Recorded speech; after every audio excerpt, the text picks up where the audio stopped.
কথায় আছে না, সময় ও স্রোত একবার হারিয়ে গেলে তার কোনোদিন ফিরে আসে না। তাই আমাদের প্রত্যেকের সময় থাকতে সেটার কদর করা উচিত। Welcome to Tasjian story. Hi everyone, good morning. কী অবস্থা সবার? This is Tasjian from Tasjian story. সকালবেলা আজকে ফ্রেশ হয়ে চলে গেছিলাম টেস্টি টিটে পাটিসাপটা পিঠাটা আমি ট্রাই করে দেখছি আজকে। তোমাদের সাথেও রিভিউ দেব। সবাই রিভিউ দেয়, তাই আমিও তোমাদের সাথে রিভিউটা বলতেছি যে ভালোই ছিল পিঠাটা, তোমরা ট্রাই করে দেখতে পারো। এই যে এখানে যে ডোনাট বান, এটাও খুবই মজা ছিল। আর হ্যাঁ, আমার এফবি পেজটা তোমরা সবাই like, comment, share and follow করে দিও। পাশাপাশি আমার ইউটিউব চ্যানেলটিও সাবস্ক্রাইব করে দিও। তারপর আমি কিছু কাঁচা বাজার করে আনছিলাম, যেমন পেঁপে, পালং শাক, এগুলা হচ্ছে সুন্দরভাবে কাটাকুটি করে নিলাম মা মেয়ে মিলে।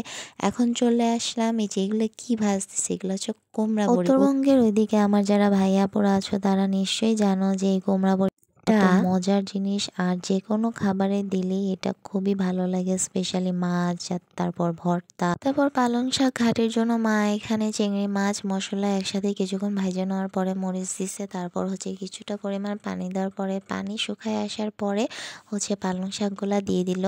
পালং শাকের ঘাটিটা মূলত উত্তরবঙ্গের ওদিকে যাদের বাড়ি তারা এটা টেস্টটা খুব ভালো জানে। এছাড়াও তোমরা ট্রাই করে দেখতে পারো, খুবই মজা লাগে কিন্তু। আর এটা ঘাটি কেন জানো?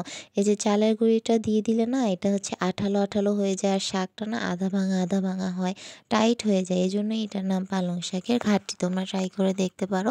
তারপর মা এখানে কুমড়া বড়িগুলো যে ভাইজে রাখছিল ওগুলো এখন দিয়ে দিছে, এই যে শেষ। তারপর এই যে মা চিংড়ি মাছ এখন রান্নার প্রিপারেশন নিতেছে। বাট চিংড়ি মাছের ফুল রেসিপিটা আমার নেওয়া হয়নি, তার জন্য সরি, বিকজ আমি গোসলে চলে গেছিলাম। এর মধ্যে হচ্ছে আমার বাসায় আপু বেড়াতে এসে, আমার মেজো বোন, ওর হচ্ছে বেবিটার সাথে কিছুক্ষণ খেলাধুলা করলাম, দুপুরে খাওয়া দাওয়া করলাম। তারপর এখন চলে আসলাম এই যে আবার রাতের জন্য আলুর দম করতে। মা আমাকে আলুর দম রান্না দেখাচ্ছিল যেভাবে এভাবে করবা। ওই দিন হচ্ছে আলুটা সিদ্ধ করার পর মা আর কি ভাঙার কথা মনে নাই, তাই হাত দিয়ে ভেঙে দিছে। তোমরা এভাবেও ভাঙতে পারো বা তখনও স্ম্যাশ করে নিতে পারো, মানে আদা ভাঙা যেটা। তারপর মশলাগুলা দিয়ে দেওয়ার পরে এখানে কিছুক্ষণ ভাইজে নিবে মা। এখানে সব মশলাই দিছে, হলুদ, মরিচ, ধনিয়া গুঁড়া দেওয়ার পরে, লবণ দেওয়ার পরে এখানে আমও কিছুক্ষণ ভাইজে নেওয়ার পরে ঝোল দিয়ে দিছে। যে যেমন ঝোল রাখতে চাও তেমন ঝোল রাখবা। এই যে রেডি গরম গরম ধোয়া ওঠা আলুর দম। তারপর হচ্ছে ওই দিনকে আপু আবার আম্মুর জন্য হচ্ছে একটা মগ নিয়ে আসছিল, চা খাওয়ার মগ, সেটা আমি তোমাদের সাথে দেখাই দিলাম। আবার এটা কি বলো তো, কি সুন্দর হার্ট শেপ, দেখছো?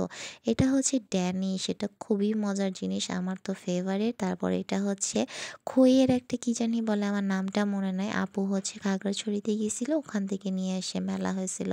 আর এই যে আপু আমার জন্য ওয়েফার আনছে, বিস্কুট আনছে, কারণ আপু জানে যে আমার এডিটিং করতে করতে রাতে কতটা মিডনাইট ক্রেভিংস হয়।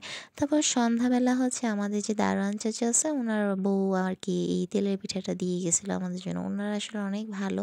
এই যে আবার সন্ধ্যাবেলা হচ্ছে আপু এখানে তন্দুরি নিয়ে আসে, নান নিয়ে আসে, মানে ওই দিন খালি খাওয়া আর খাওয়া, এই জন্য রাতে কোনো আর খাওয়াই হয় না।